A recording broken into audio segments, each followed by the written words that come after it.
I think like again, I think the backstory of people is super cool because very few people land right into real estate or being a loan officer straight out of high school or straight out of college, and it's always interesting to hear the backstory and how that lends itself to being a successful realtor. Yeah, for sure. Yeah.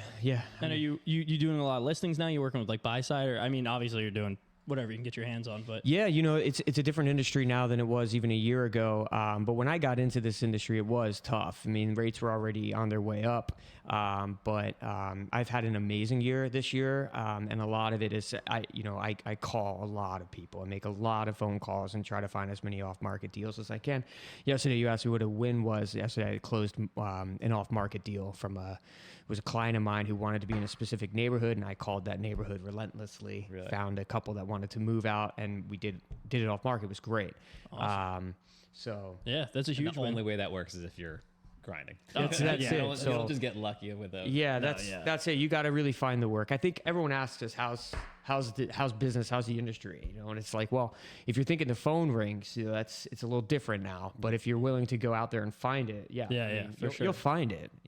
Yeah, I think what's going to happen over the next couple of years, because I think it's going to be particularly tough for realtors. Like we're going to have a refi boom, hopefully, at some point in the next, 18 months, hopefully 2 years, whatever the case is. But there's always kind of that ups and downs in our industry. Like I think the realtors are going to have a tougher time.